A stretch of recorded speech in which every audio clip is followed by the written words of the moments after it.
सभी भाई बहनों को भाई दूज की हार्दिक शुभकामनाएं। भाई दूज का पर्व भाई बहन के पवित्र रिश्ते और स्नेह का प्रतीक है। भाई दूज का पर्व कार्तिक मास के शुक्ल पक्ष की द्वितीया को मनाया जाता है। इस मौके पर बहनें अपने भाइयों को तिलक लगाकर उनकी लंबी आयु और सुख समृद्धि की कामना करती हैं। वहीं भाई सगुन के रूप में बहन को उपहार भेंट करते हैं।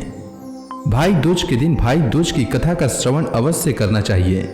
इससे भाई और बहन दोनों के जीवन में आने वाली बाधाओं का नाश होता है। तो आइए सुनते हैं भाई दूज की पौराणिक कथा।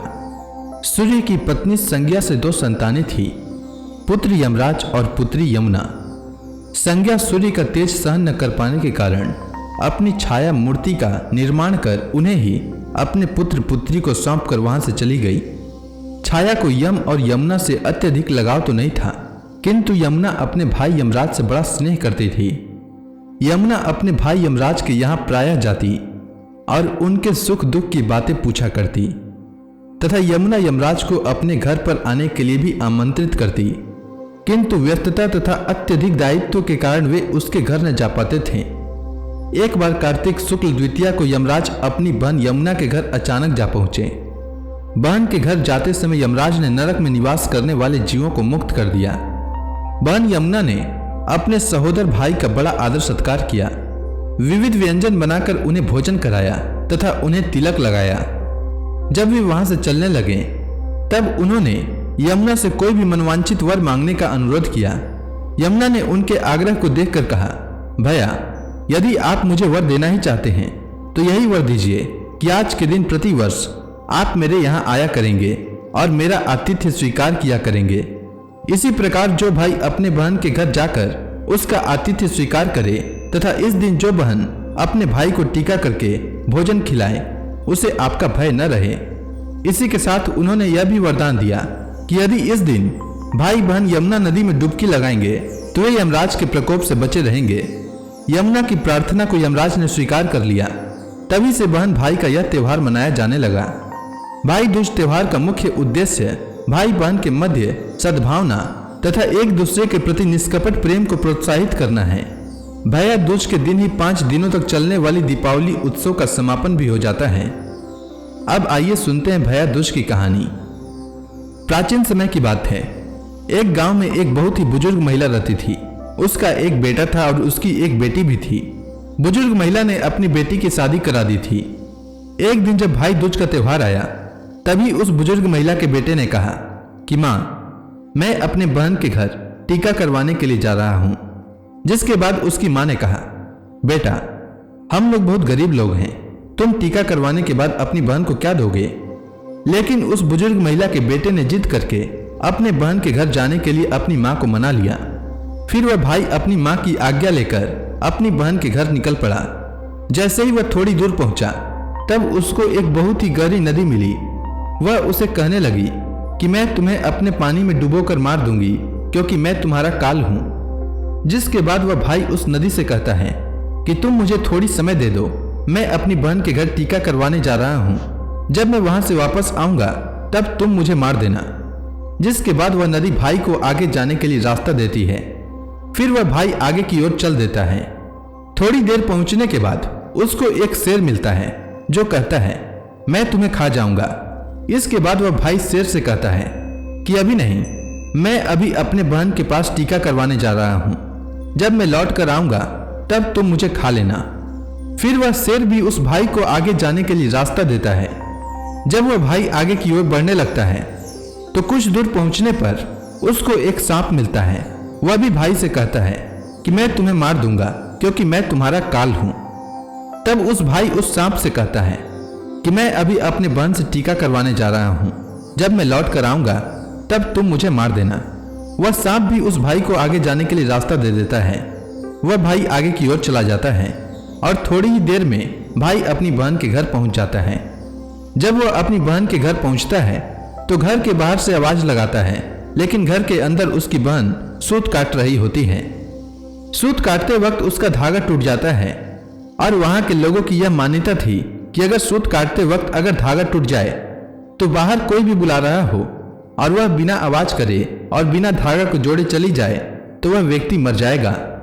वह बिना आवाज किए धागा जोड़ने लगती है लेकिन जब भाई की आवाज लगाने पर भी उसकी बहन नहीं आती है तो वह वहां से जाने लगता है। तभी उसकी बहन उस धागे को जोड़कर तुरंत ही अपने भाई के पास जाकर उसको रोकती है और उसको अपने घर ले जाती है। वह बहन अपने पड़ोसी में रहने वाली महिला के पास जाती है और उससे पूछती है कि भाई दूज के दिन क्या बनाया जाता है। तब वह महिला उसको बताती है कि तुम तेल से अपने चूल्हे को लीपो और घी में चावल पकाओ। वह बहन घर जाकर पड़ोस के द्वारा बताई हुई चीजों को करने लगती है और तभी उसका भाई उससे कहता है कि बहन, मुझे बहुत जोर की भूख लगी है। लेकिन उसकी बहन पड़ोस की महिला की बातों में आकर काम कर रही होती है। जब उसका भाई रसोई में जाकर देखता है तो वह अपनी बहन से कहता है कि तुम बहुत भोली हो, जिसके कारण तुमको लोग पागल बना देते हैं। तुमने कभी घी में चावल पकते हुए देखा है और तेल में कभी चूल्हे को लीपा जाता है, ऐसा कभी देखा है? तुम गोबर से चूल्हे को लीपो और पानी में चावल को पकाओ। वह बहन अपने भाई की बात मानकर वही करती है जैसा उसका भाई करने के लिए बोलता है और वह खाना बनाकर अपने भाई को खिलाती है और थोड़ी देर बाद वह अपने भाई को टीका कर देती है।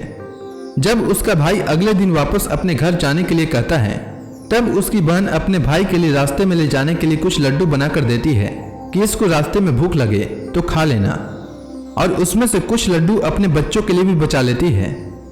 जैसे ही उसका भाई चला जाता है और उसकी बहन के बच्चे जब खाने के लिए जिद करने लगते हैं तो वह अपने भाई के लिए बनाए हुए कुछ लड्डू जो अपने बच्चों के लिए बचा लिए थे वह अपने बच्चों को दे देती है। और तभी उनके बच्चों की नजर उस लड्डू में पड़ती है जो एकदम से नीले हो रहे होते हैं। जब वह जाकर रसोई में देखती है तो उसको पता लगता है कि उसकी माँ ने जो लड्डू बनाए हैं उसमें सांप मर चुका है और उसी से ही हमारी माँ ने लड्डू बनाए हैं। जिसके बाद वह अपनी माँ को जाकर सारी बातें बताते हैं, जिसको देखकर वह बहुत दुखी हो जाती है और तुरंत अपने भाई के पीछे भागती है। रास्ते में कुछ दूर चलने के बाद उसका भाई उसको मिल जाता है।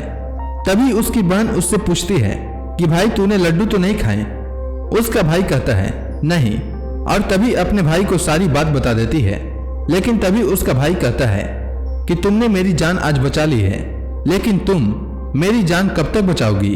और अपनी बहन को अपने साथ हुए रास्ते में सभी चीजों के बारे में बता देता है। उसकी बहन अपने भाई को अकेले नहीं जाने देती है और उसके साथ जाने के लिए कहती है। उसका भाई अपनी बहन को साथ आने के लिए मना कर देता है, लेकिन उसकी बहन के जिद करने पर उसका भाई उसे अपने साथ ले जाने लगता है। कुछ दूर चलने के बाद जब बहन को प्यास लगती है तो वह अपने भाई से कहती है, भाई मुझे पानी पीना है, बहुत जोर की प्यास लगी है। उसका भाई कहता है कि यहीं पास में एक तालाब है, रुको मैं उस तालाब से तुम्हारे लिए जल ले आता हूँ। वह अपने भाई को तालाब के पास नहीं आने देती है और स्वयं ही अकेले तालाब के पास जाती है। जब वह तालाब के पास पहुँचती है तब उसको एक बुजुर्ग महिला मिलती है। वह बुजुर्ग महिला को तालाब के पास देख उसकी बहन उससे पूछती है कि आप कौन हैं?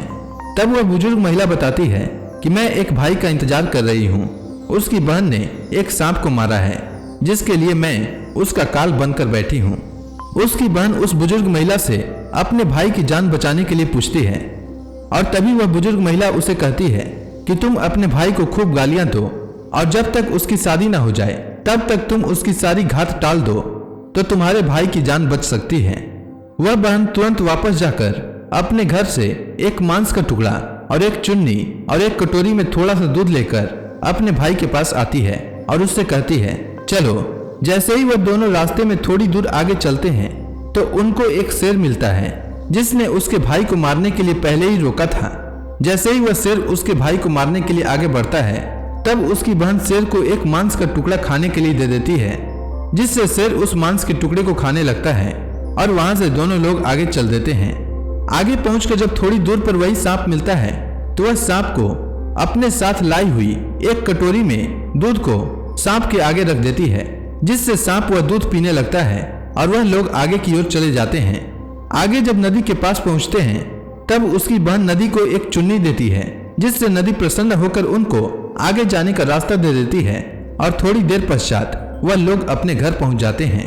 घर पहुंचकर उनकी माँ अपने दोनों बच्चों को देखकर बहुत खुश हो जाती है, लेकिन उसकी बहन अपने भाई को गालियां देना शुरू कर देती है। यह देखकर माँ बेटे दोनों बहुत आश्चर्यचकित हो जाते हैं और थोड़े दिन गुजरने के बाद जब अपने बेटे का विवाह करने लगती है, विवाह के लिए जब निकासी की बारी आती है तब उसकी बहन कहती है पहले मेरी निकासी करो और मेरे भाई को आगे के रास्ते से नहीं पीछे के रास्ते से लेकर जाओ। बहन के ऐसा बोलते ही आगे का रास्ता टूटकर गिर जाता है, जिसको देखकर सभी लोग हैरान हो जाते हैं। और फिर जब फेरों की बारी आती है तब उसकी बहन कहती है कि पहले मेरे फेरे करो, मेरे भाई के बाद में। और ऐसा बोलते ही वहां पर आग लग जाता है, जिससे वह आग को बुझा देती है। और फिर जब सुहाग रात की बारी आती है तब उसकी बहन कहती है मैं भी इन लोगों के साथ में आऊंगी।